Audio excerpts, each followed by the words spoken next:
Tirmidhi की रिवायत है, अल्लाह के नबी सल्लल्लाहु अलैहि वसल्लम ने अल्लाह से दुआ की,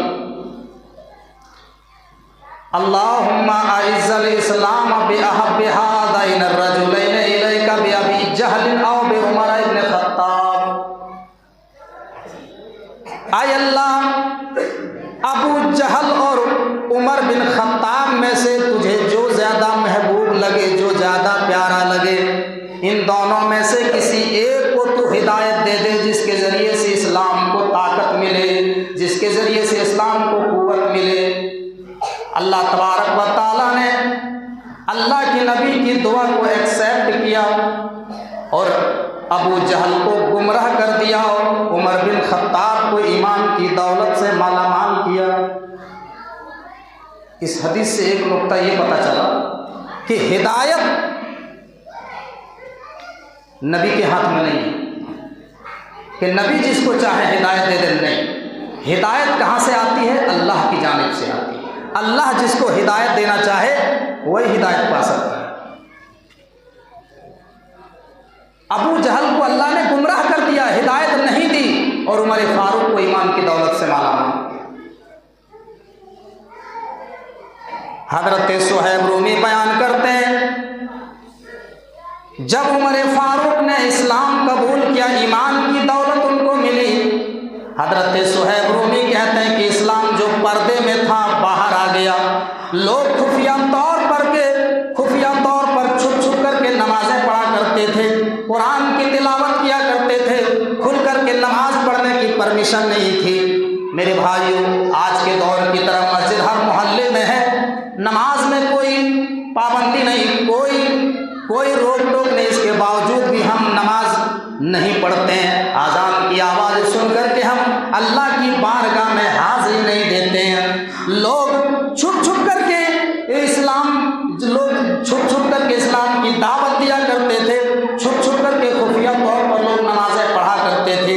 जब अल्लाह तबारक व तआला ने उमर को ईमान की दौलत से नवाजा तो उमर बिन खत्ताब इतने ताकतवर थे, इतने बॉडी बिल्डर, अल्लाह तबारक व तआला ने उसको इतना मजबूत बनाया था कि अकेले तने तनहा अल्लाह के नबी से और तमाम सहाबा से, तमाम मुसलमानों को मुखातब होकर फरमाया, अये मेरे नबी और अये मुसलमानों, चलो हम लोग खाने काबा के पास जाकर के जमात बना करके नमाज पढ़ते हैं। मैं खड़ा रहूँगा और किसकी मजाल है, किसकी हिम्मत है कि हमारे खड़ा रहते हुए कोई नबी की तरफ आँख उठा करके देख सके। और खुलेआम ऐलानिया अल्लाह के नबी सल्लल्लाहु अलैहि वसल्लम ने और सहाबाए कराम ने खाने काबा के सहन में नमाज पढ़ी।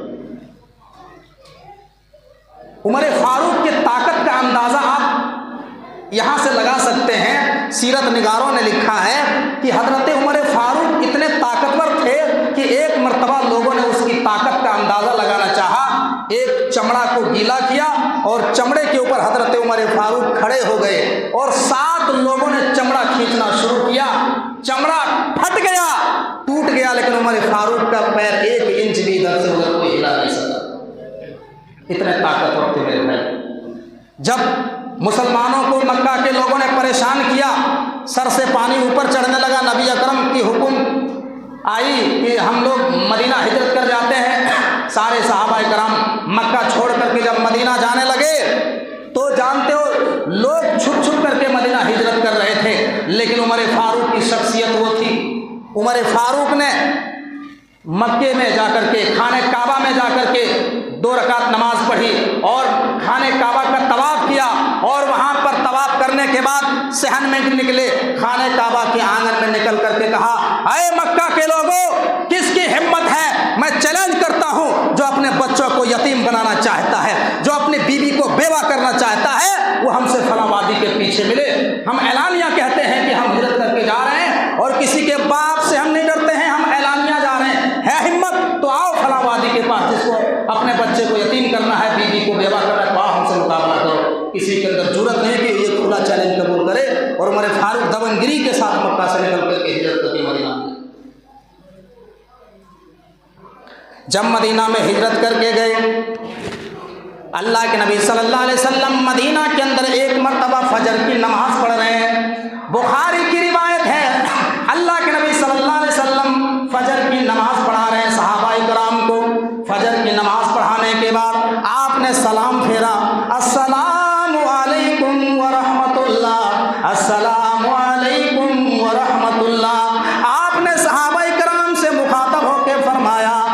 मेरे सहाबा, आज की रात मैंने ख्वाब देखा है, आज की रात मैंने सपना देखा है, और ये ख्वाब देखा है कि एक बहुत बड़ा खेत है, एक बहुत बड़ा खेत है, और उस खेत में तरह तरह की सब्जियां लगी हुई है, उस खेत में तरह तरह के फल लगे हुए हैं, और मुझे लगता है कि कोई आए और इस खेत को पानी से सैराब करे, इस खेत को पानी की जरूरत है, उस खेत को पानी की जरूरत है कि कोई आदमी आए और उस खेत को सैराब करे, खेत में पानी डाला, पानी डाले। मैंने ख्वाब में देखा कि अबू बकर आए और उन्होंने कुएं में डोल डाला, कुएं में डोल डाला, लेकिन डोल इतना बड़ा है, इतना बड़ा है। अबू बकर ने कुएं में डोल डाला, पानी निकाला, पानी अबू बकर निकाल रहे हैं, पानी निकालने में इतनी मशक्कत हो रही है, इतनी दिक्कत हो रही है, इतनी परेशानी हो रही है। अल्लाह के नबी फरमाते हैं बड़ी मुश्किल से अबू बकर ने एक डोल पानी निकाला, खेत में डाला, लेकिन खेत सैराब नहीं हुआ। फिर कुएं में पानी डोल डाला, पानी बहुत मुश्किल से निकाला, लेकिन खेत को सैराब नहीं कर पाया, खेत को भर नहीं पाया।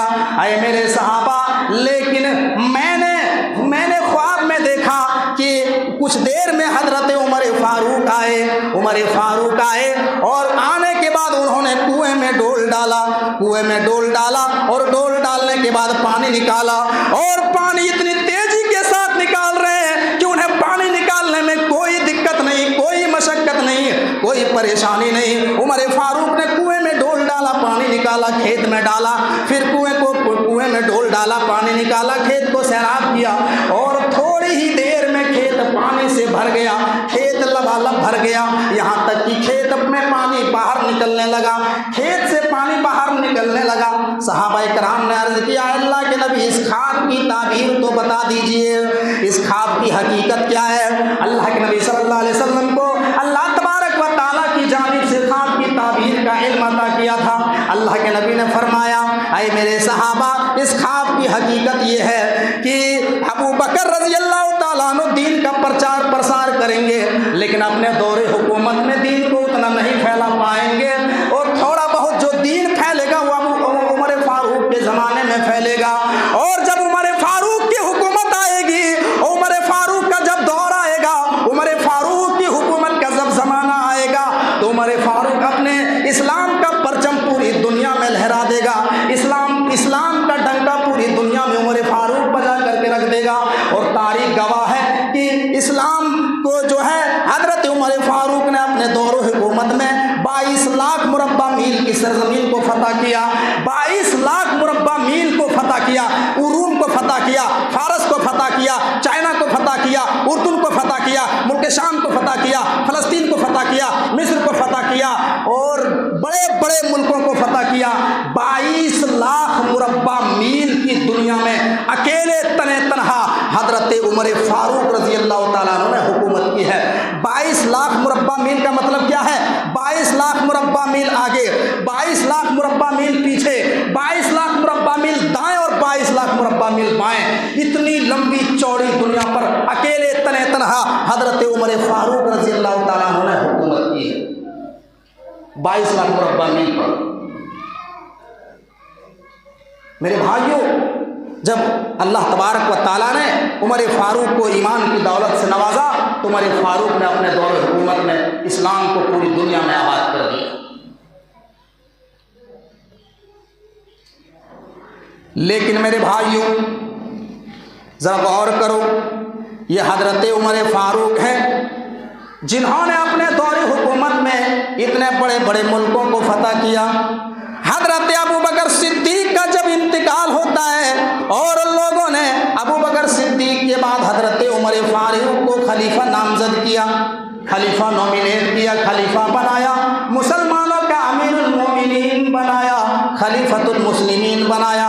हजरत उमर फारूक की स्टाइल देखिए, गौर करो मेरे भाइयों, हजरत उमर फारूक की शख्सियत क्या है? इतने बड़े हुक्मरान हैं, इतने बड़े बादशाह हैं, 22 लाख मुरब्बा मील की दुनिया में हुकूमत करने वाले हैं, 22 लाख मुरब्बा मील, लेकिन उनके रहने सहने की स्टाइल देखिए, उनकी लाइफ स्टाइल देखिए, उनके तकवे का मेयार देखिए, उनके अंदर अल्लाह रब्बुल आलमीन का खौफ कितना था, आखिरत की फिक्र कितनी ज़्यादा उनकी थी, अपनी रियाया के बारे में वो किस तरीके से सोचा करते थे कि मेरी रियाया किस तरीके से किस तरीके से वो दुनिया और आखिरत में कामयाब होंगे, ये फिक्र हजरत उमर फारूक के अंदर थी।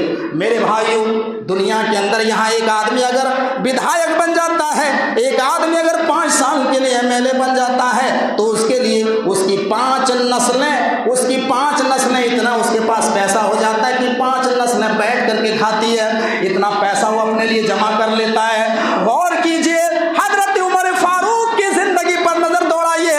उमर फारूक जो इतने बड़े खलीफा हैं, इतने बड़े बादशाह हैं, इतने बड़े खलीफा हैं, मेरे भाइयों, उनके पास हीरे सोना चांदी के खजाने आए, लेकिन उन्होंने ठुकरा दिया और अपनी रियाया के बारे में सोचा, गरीबों में तकसीम कर दिया, लोगों में बांट दिया। और उनके रहने की स्टाइल ये थी, एक मर्तबा किसरा का मुसीर खास, किसरा का बादशाह हुर्मुजान, किसरा का मुसीर खास जिनका नाम हुर्मुजान था, वो एक मर्तबा मदीने के अंदर दाखिल हुआ, मदीने के अंदर आया और हजरत उमर फारूक के बारे में दरियाफ्त किया कि उमर फारूक कहाँ है, मुसलमानों का खलीफा कहाँ है, उनका महल किधर है, मुझे उनके महल में जाना है। लोगों ने कहा मदीना में कोई महल नहीं है, खलीफा का महल नहीं हुआ करता है। कहा अच्छा महल नहीं है तो कहाँ रहते हैं, उनके मकान के बारे में बताओ, उनका मकान दिखाओ। लोगों ने एक मिट्टी का घर दिखाया और कहा कि यही खलीफतुल मुस्लिमीन का घर है, यही हजरत उमर फारूक मिलेंगे।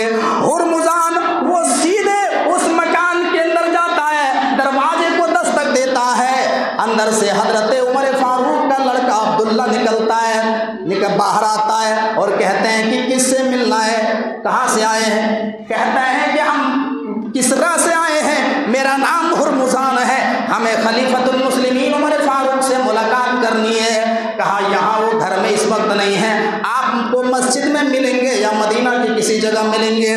वो लोग चले आए साहब, वो लोग चले आए, मदीना में तलाश करने लगे। हुर्मुजान जिसके सर पर सोने का ताज है, रेशम का कपड़ा पहन करके आया हुआ है, खूब ठाठ बाट से आया है, मदीना में तलाश करने लगा कि उमर फारूक कहाँ मिलेंगे, मस्जिद में नहीं मिले। आखिरकार एक दरख्त के नीचे एक आदमी को देखा, एक दरख्त के नीचे आराम कर रहा है, सोया हुआ है, उसके बगल में कोड़ा रखा हुआ है।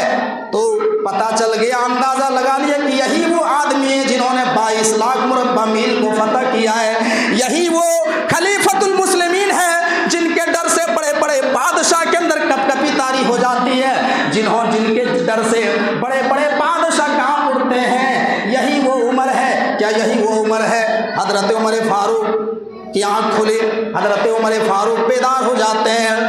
किसरा का मुसीर खास हुर्मुजान ने जब उनकी लाइफ स्टाइल देखी, किसरा का हुर्मुजान चीख पड़ता है, अदलता फअमिनता, अदलता फअमिनता अमीरुल मोमिनीन। बहुत बड़ी बात कहता है हुर्मुजान, कहता है आए उमर, तुमने अपनी रियाया के साथ, अपनी जनता के साथ अदल व इंसाफ का मामला किया है, तुमने अपनी जनता के साथ अदल व इंसाफ का मामला किया है, इसलिए तुम्हारे अंदर किसी का खौफ नहीं है, किसी का डर नहीं है, अल्लाह के अलावा तुम दुनिया वालों में किसी से नहीं डरते हो। तुम्हारे अंदर जो है ये बेखौफ क्यों है? इसलिए कि तुम अपनी रियाया के साथ इंसाफ करते हो। यहाँ कोई विधायक, कोई MLA, कोई नेता बिना बॉडीगार्ड के घर से बाहर नहीं निकल सकता है। अमीरुल मोमिनीन है, तने तनहा दरख्त के नीचे सो रहे हैं, कोई पुलिस वाला नहीं है। किसरा का हुर्मुजान कहता है कि मैं मान गया कि तुम अपनी रियाया के साथ अदल का मामला करते हो, जिसकी वजह से तुम इतना बेखौफ हो और तुम किसी इंसान से नहीं डरते हो, तुम सिर्फ अल्लाह से डरते हो। ये हजरत उमर फारूक की, मेरे भाइयों, तकवे का मैयार था। हजरत उमर फारूक के अंदर तकवे का मैयार ये था कि एक मर्तबा वो रात में गश्त कर रहे हैं, रात में घूम रहे हैं, अपने इलाके में, अपने मोहल्ले के अंदर घूम रहे हैं और ये तस्कर देख रहे हैं कि किसके घर में क्या परेशानी है।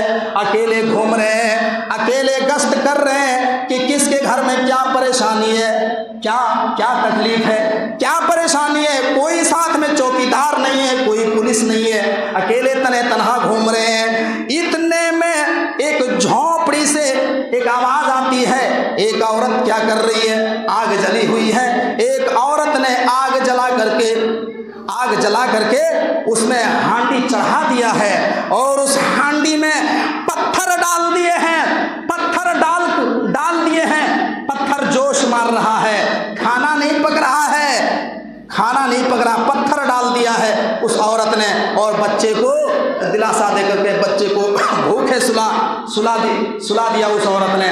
उमर फारूक ने जो है करीब जाकर के देखा कि क्या मामला है। उमर फारूक ने बर्तन हटाया, देखा कि इसके अंदर चावल तो पक नहीं रहा है, कुछ तो है नहीं, पत्थर डाले हुए हैं और पत्थर जोश मार रहा है। औरत से कहा, है औरत तुम ये क्या अपने बच्चों को धोखा दे रही हो, खाना पक नहीं रहा और अपने बच्चों को भूखे सुला दिया। कहा उस औरत ने, आई अजनबी आदमी, मैं तो तुझे जानती नहीं हूं, पहचानती नहीं हूं कि तुम कौन है। ये एरिया उमर फारूक के अंडर में आता है, ये एरिया उमर फारूक के अंडर में आता है। मैं कल कयामत के दिन उमर फारूक की गरीबान पकड़ लूंगी, उमर फारूक की गरीबान में कल कयामत के दिन पकड़ूंगी और अल्लाह से शिकायत करूंगी, अय अल्लाह तूने किस आदमी को खलीफा बनाया था, तूने किस आदमी को चीफ मिनिस्टर बनाया था जो एक औरत की खबरगिरी नहीं कर सकी, एक घर में बच्चे भूखे सो गए, खाना नहीं पका, तूने किस आदमी को अमीरुल मोमिनीन बना दिया। उमर फारूक ने जैसे ही सुना आंखों में आंसू आ गए, सीधे आए अपने ऑफिस के अंदर, अपने गुलाम असलम को कहा, अय असलम आटे का बोरा मेरे पीठ के ऊपर लाद दो। आटे का बोरा असलम उसके गुलाम ने उमर फारूक के पीठ में लाद दिया। आटे का बोरा लिया, घी लिया, तेल लिया और अनाज लदा और उमर फारूक चल करके खुद गए, उस औरत के घर में दाखिल हुआ, अपने हाथ से रोटियां बनाई, सब्जी बनाई और बनाने के बाद हजरत उमर फारूक ने उस औरत को कहा कि तुम खाओ और बच्चों को खिलाओ और खुद भी खाया। मेरे भाइयों, जब उस औरत ने खाना खा लिया, बच्चों ने खाना खा लिया, तो औरत कहती है, अय अजनबी आदमी, मैं तुझे जानती नहीं हूं कि तुम कौन है। लोगों को चाहिए कि वो आपको अमीर बनाए, आपको अमीरुल मोमिनीन बनाए, लेकिन लोगों ने पता नहीं किसको अमीर बना दिया, खलीफा बना दिया। कयामत के दिन में उमर की गरीबान पकड़ लूंगी। हजरत उमर फारूक कहते हैं, आय औरत, मैं ही अमीरुल मोमिनीन हूँ, मैं ही खलीफा हूँ और मुझे नहीं मालूम था कि मेरे दौरे हुकूमत में एक औरत इतनी परेशान है जिसके घर में खाने के लिए अनाज नहीं। मेरे भाइयों, ये हजरत उमर फारूक का हाल है कि गश्त कर रहे हैं किसके घर में क्या परेशानी है, किसके घर में चूल्हा जला नहीं जला। यहाँ तो अपने आप को जो देश का चौकीदार कहता है। मेरे भाइयों, कितने हमारे मुल्क के अंदर फुटपाथ में लोग सोते हैं, ठंडी के महीने में रोड में सोते हैं, और कितने ऐसे भारत के लोग हैं जो स्टेशनों में रहते हैं, जिनके मकान नहीं है, खाने के लाले पड़े हैं। उनके बारे में देश के चौकीदार को, जो देश का वजीर आजम है और जो देश की हुकूमत को चलाता है, उसकी कोई परवाह नहीं। मेरे प्यारे साथियों, जरा गौर करो, अंदाजा लगाओ, हजरत उमर फारूक को जब खलीफा बनाया गया, अमीरुल मोमिनीन बनाया गया, किसी ने सवाल किया, आए उमर, तुम जब इस्लाम नहीं लाए थे तो तुम्हारे अंदर ये ख्वाहिश थी, ये तमन्ना थी कि तुम्हारे पास 100 ऊँट का रेवड़ हो जाए और तुम उन ऊँटनियों का दूध पियो और उस ऊँटों से जो ऊन निकले उसकी तिजारत करो और तुम्हारे पास बहुत सारे पैसे आ जाए, तुम आराम की जिंदगी बसर करो। और आए अमीरुल मोमिनीन, आज खलीफा बनने के बाद तुम क्या सोचते हो, तुम्हारी ख्वाहिश क्या है? हजरत उमर फारूक ने कहा, अरे लोगों, खलीफा बनने के बाद मेरे अंदर एक ही ख्वाहिश है कि पूरी दुनिया में इस्लाम फैल जाए, पूरी दुनिया में जनाब मोहम्मद रसूलुल्लाह सल्लल्लाहु अलैहि वसल्लम का परचम लहर जाए। मेरी यही ख्वाहिश है, यही मैं चाहता हूँ। मेरे भाइयों, हजरत उमर फारूक की ये तमन्ना थी कि मेरी रियाया किस तरीके से फलाह हासिल करें, मेरी रियाया किस तरीके से खुश हो जाए, मेरी दौरे हुकूमत में कोई भी आदमी परेशान न रहे। हजरत उमर फारूक कहते हैं कि मेरे दौरे हुकूमत में अगर फुरात नदी के किनारे एक बकरी का बच्चा भी मर जाए तो मुझे डर है कि कहीं क़यामत के दिन अल्लाह तबारक व तआला हमसे सवाल न करे कि उमर, तेरे दौरे हुकूमत में एक बकरी का बच्चा भूख से मर गया, तुमने खबरगिरी नहीं की, तुमने देखा नहीं। ये है, इसको कहा जाता है चौकीदार और इसको कहा जाता है खलीफा। इसको कहा जाता है मिनिस्टर। मेरे भाइयों, दुनिया के हुक्मरानों के ऊपर नजर डाल करके देखिए। आइए मैं आपको एक ऐसे खलीफा और ऐसे अमीरुल मोमिनीन के बारे में बताता हूँ कि खलीफा बनने से पहले जिनकी सोच है और खलीफा बनने के बाद क्या नजरिया है। मेरे प्यारे साथियों, यहाँ क्या है, यहाँ क्या है मेरे प्यारे साथियों। एक आदमी पहले से ढिढोरा पीटता है, पहले से ढिढोरा पीट रहा है कि हम गरीब हैं, हम गरीब थे, हम दुनिया में चाय बेचा करते थे, हम दुनिया में चाय बेचा करते थे। और जैसे ही देश का वजीर आजम बनता है, जैसे ही देश का खलीफा बनता है, तो वो 10 लाख का सूट पहन के अमेरिका के ओबामा का स्वागत करने चला जाता है। 10 लाख का सूट पहन के अमेरिका के ओबामा का स्वागत करने जाता है। एक ये है चौकीदार और एक वो चौकीदार है मेरे भाइयों, कि खलीफा बनने से पहले और खलीफा बनने के बाद क्या नजरिया है। उमर फारूक 14 पैबंद लगे हुए हैं, एक एक कपड़े में 14 पैबंद लगे हुए हैं और हुकूमत कर रहे हैं पूरी दुनिया में और अपनी राया की फिक्र कर रहे हैं। यहाँ तो आदमी पहले से ढिढोरा पीट रहा है कि हम गरीब थे, हम फकीर थे, हम चाय बेचा करते थे। और जब मुल्क की कुर्सी पर बैठता है तो 10 लाख की सूट पहनता है, 1 लाख की कलम जेब में रखता है, 8000 करोड़ की हेलीकॉप्टर में उड़ता है और कहता है कि हम फकीर हैं साहब। अगर इसी को फकीरी कहते हैं तो हम भी अल्लाह से दुआ करते हैं अल्लाह हर आदमी को ऐसे ही बना दे। ऐसे ही मेरे भाइयों, इसको फकीर नहीं कहा जाता है, ये लोगों को बेवकूफ़ बनाने का काम हुआ। हजरत उमर फारूक, अब टाइम हो बहुत तेज़ी से हो जाता है, 1-2 वाक़या बयान करके हम अपनी बातों को ख़त्म करेंगे। एक वाक़या, हजरत उमर फारूक जो है वो किस तरीके से अपने दौरे हुकूमत में वो खिलाफत किस तरीके से चलाया करते थे, वो अपने दौरे हुकूमत किस तरीके से खिलाफत को और बैतुल माल को, समाज को कंट्रोल करते थे। जानते हो, एक मर्तबा हजरत उमर फारूक रज़ी अल्लाह ताला अन्हु बीमार हो गए, तबीयत खराब हो गई और डॉक्टरों ने, हकीमों ने ये कहा कि आए उमर, तुमको शहद पीने की ज़रूरत है। जब तक तुम शहद का इस्तेमाल नहीं करोगे, जब तक तुम शहद का इस्तेमाल नहीं करोगे, तुम्हारी बीमारी ठीक नहीं होगी। उमर फारूक खलीफा है, अमीरुल मोमिनीन है, अभी तनख्वाह पूरा होने में बाकी है, अभी महीना पूरा नहीं हुआ है, तनख्वाह मिली नहीं है, पैसा नहीं है। हजरत उमर फारूक के पास इतने पैसे नहीं हैं कि शहद खरीद करके इस्तेमाल करें। हजरत उमर फारूक ने फौरन मजलिस शूरा बुलाई, मस्जिद में सारे लोगों को जमा किया और कहा, ऐ लोगों, आज मेरी तबीयत खराब हो गई है और डॉक्टरों ने, हकीमों ने मुझे इलाज के लिए शहद का इस्तेमाल करने का हुक्म दिया है। शहद बहुत ही मुफीद है मेरे भाइयों, शहद का जिक्र बुखारी शरीफ में आया, उसके क्या क्या फ़वाइद हैं आप बुखारी को उठाएंगे तब मालूम चलेगा। शहद पीने की इजाज़त दी है। आए लोगों, मेरे पास इतने पैसे नहीं हैं कि मैं जो है खरीद करके शहद इस्तेमाल करूं। ऐ लोगों, बैतुल माल में एक शहद का ड्रम रखा हुआ है, बैतुल माल में एक शहद का ड्रम रखा हुआ है और तुम सब की अगर इजाज़त हो, तुम सब लोगों के अगर तुम इजाज़त देते हो, तुम सब अगर इजाज़त देते हो, तो उमर फारूक उतनी शहद लेगा, आधा किलो 250 ग्राम शहद ले लेगा और इस्तेमाल करेगा। जब मेरे पास पैसे आ जाएंगे, जब तनख्वाह मिलेगी, हम मार्केट से शहद खरीद करके बैतुल माल में फिर जमा कर देंगे। लोगों ने कहा, अमीरुल मोमिनीन, आप ये क्या कह रहे हैं? आप तो हमारे खलीफा हैं, आप अमीरुल मोमिनीन हैं, आपको फुल इजाज़त है, आप लीजिए। अमीरुल मोमिनीन उमर फारूक कहते हैं, आए लोगों, नहीं, ये तमाम मुसलमानों की अमानत है, ये तमाम लोगों की अमानत है, ये मैं उमर के बाप का ये शहद नहीं है। अगर उमर अमानत में, बैतुल माल की अमानत में खयानत करेगा तो कल क़यामत के दिन उमर फारूक को जवाब देना पड़ेगा।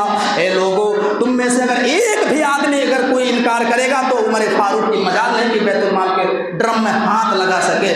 मेरे भाइयों, जरा गौर कीजिए कि जिम्मेदारी आ जाने के बाद जो है कितनी बेचैनी होनी चाहिए। यहाँ तो लोग खुदा के लिए मरते हैं कि हमको ये बना दो, मदरसे का नाजिम बना दो, हमको मस्जिद का सदर बना दो, हमको गांव का मुखिया बना दो, हमको ये बना दो, और वो बनने के बाद पहले अपने जेब को भरते। कितने ऐसे लोग हैं मेरे भाइयों जिन्होंने जो मस्जिद के सदर बनने के बाद जिन्होंने मस्जिद का पैसा खाया, जिन्होंने ईदगाह का पैसा खाया, जिन्होंने कब्रिस्तान का पैसा खाया, जिन्होंने जमात को धोखा दिया। जरा गौर करो मेरे भाइयों, जिन लोगों ने भी यह हरकत की है, अपने बाप की प्रॉपर्टी समझकर मदरसे का पैसा खाया, मस्जिद का पैसा खाया, ईदगाह का पैसा खाया, कब्रिस्तान का पैसा खाया, जमात को लूटा, जमीयत को धोखा दिया। कल कयामत के दिन इमाम कायनात जनाब मोहम्मद रसूलुल्लाह सल्लल्लाहु अलैहि वसल्लम फरमाते हैं कि उनके शरीर में, पिछवाड़े में, पैखाने के रास्ते में अल्लाह तबारक व तआला झंडा गाड़ देगा और दुनिया वालों को कहेगा कि ये वही लोग हैं जो दुनिया के अंदर जो जमीयत को लूटा था, जिसने जमात को काटा था, अपने बाप की प्रॉपर्टी समझ के जिसने कब्रिस्तान का पैसा खाया था, जिसने मस्जिद का पैसा खाया था, जिसने मदरसे का पैसा खाया था, जिसने बैतुल माल में घोटाला किया था, ये वही लोग हैं जिनके शरीर में और जिनके पिछवाड़े में झंडा गाड़ दिया है। आसान है, आज लोग होने के लिए मरते हैं। घोटाला कितना हो रहा है, जिम्मेदारी लेने के बाद साहब पूछिए मत। अब इससे खराब जुमला अगर बोलेंगे तो लोग एतराज करेंगे कि मौलवी साहब बहुत खराब बोल रहे हैं, लेकिन क्या करें, मजबूरी है मेरे भाई। ये हालात हैं। उमर फारूक के अंदर तकवे का आलम यह है मेरे भाइयों। हजरत उमर फारूक के पास एक मरतबा बहरैन से मुश्क आया, अंबर आया। बहरैन से मुश्क जो है एक खुशबू होती है, बहुत ही बेहतरीन खुशबू होती है। मुश्क सबसे आला किस्म की खुशबू होती है, उसकी महक बहुत दूर दूर जाती है। बहरैन से मुश्क आया, अंबर आया, और जब मुश्क आया उमर फारूक ने ऐलान कर दिया, अरे लोगों, बहरैन से मुश्क आया है, बैतुल माल में बहरैन से अंबर आया है, इतर आया है, फला दिन इतर को तकसीम किया जाएगा, फला दिन इतर को बांटा जाएगा। लोग अपनी अपनी शीशियां लेकर के आ गए, लोग अपनी अपनी शीशियां लेकर के आए गए। मेरे भाइयों, ये वाकया हम कोई मनगढ़ंत बयान नहीं कर रहे हैं, ये वाकया मुस्तनद किताब के हवाले से मैं बात कर रहा हूँ। सैयदना उमर फारूक रज़ी अल्लाह तआला अन्हु की ज़िंदगी के सुनहरे वाक़यात। अब्दुल मालिक मुजाहिद जो बहुत पाए के आलिम हैं और जिनकी तस्दीक बहुत बड़े बड़े उलमा ने की। ये नहीं कि लोग एक मौलाना कहने लगे हमारे पास बोलने की हिम्मत नहीं, दूसरे के पास बोल रहा है कि वो जो उमर फारूक का वाक़या बयान करता वो कहाँ से बयान करता, हमने तो किसी आलिम से सुना नहीं। अरे तुम कैसे सुनेगा, वहाँ तक तुम्हारी रिसाई रहेगी तब तो तुम पढ़ पाओगे, पहचान पाओगे। जो है कभी सीरत की किताबों को तुमने उठाया नहीं, मुताला किया नहीं। मेरे भाइयों, मैं कोई भी वाकया हवा में बयान नहीं करता हूँ। हमारे पास जब पुख्ता सबूत होता है, मालूम होता है, सलाहियत हो, तब हम बयान करते हैं। अगर किसी को यकीन नहीं होता है, मेरे भाइयों, हमारे घर में चलो जा करके हम दिखाते हैं कि हमने कितनी किताबें रखी है। पूरी हमने अलमारी को भर दिया है। पढ़ने के ज़माने में पेट काट काट करके हमने किताबें खरीद करके हमने जमा किया है, किताबों की हमने इकट्ठा किया है। अगर कोई भी एक भी कह देगा कि ये वाकया तुमने गलत बयान किया, मेरे भाइयों, रोड में खड़ा करके 35 जूता हमको मारना, कोई भी गलत नहीं साबित करता है। ये वाकया ये है सैयदना उमर फारूक ज़िंदगी के सुनहरे वाकया के अंदर ये वाकया दर्ज है। तो बहरैन से जब मुश्क आया, अंबर आया, कहा कि फलां दिन इतर तकसीम किया जाएगा, बांटा जाएगा। लोग शीशियाँ लेकर के, डब्बे लेकर के, कटोरी लेकर के आ गए इतर लेने के लिए। उमर फारूक ने कहा कि तुम में कोई औरत तुम में से है जो इस इतर को बराबर बराबर वजन कर सके और बराबर बराबर बांट सके। तो उनमें एक औरत खड़ी हुई, और वो औरत कौन थी? हजरत उमर फारूक की बीवी आतिका थी, जिनका नाम आतिका था। वो खड़ी हुई और कहने लगी कि मैं बराबर बराबर वजन कर सकती हूँ और मैं तकसीम कर सकती हूँ। उमर ने कहा, आए आतिका, तुमसे किसने कहा बांटने के लिए? तुमसे किसने कहा वजन करने के लिए? कहा कि मैं ये काम कर सकती हूँ। कहा नहीं, तुम नहीं बांट सकती हो। तुम क्या चाहती हो? जब तुम इतर बांटेगी तो बांटते वक्त जो इतर का ज़्यादा हिस्सा जो आएगा वो तुम अपने कपड़े में मलेगी, अपने सर पर मलेगी, गाल में मलेगी, गर्दन में मलेगी। और मैं ये नहीं चाहता हूँ कि कल क़यामत के दिन अल्लाह तबारक व तआला हमसे पूछ ले कि तुम्हारी बीवी इतर बांट रही थी, अमानत में खयानत की, सबसे ज़्यादा इतर ले लिया। तो क़यामत के दिन हमें जवाब देना, नहीं, तुम ये काम नहीं कर सकती हो। ज़रा गौर करो, तो दूसरे को दिया गया इतर बांटने के लिए। ये उमर फारूक के अंदर तकवे का मैयार था, ये तकवे का, ये उनके अंदर फिक्र आखिरत पैदा होती थी।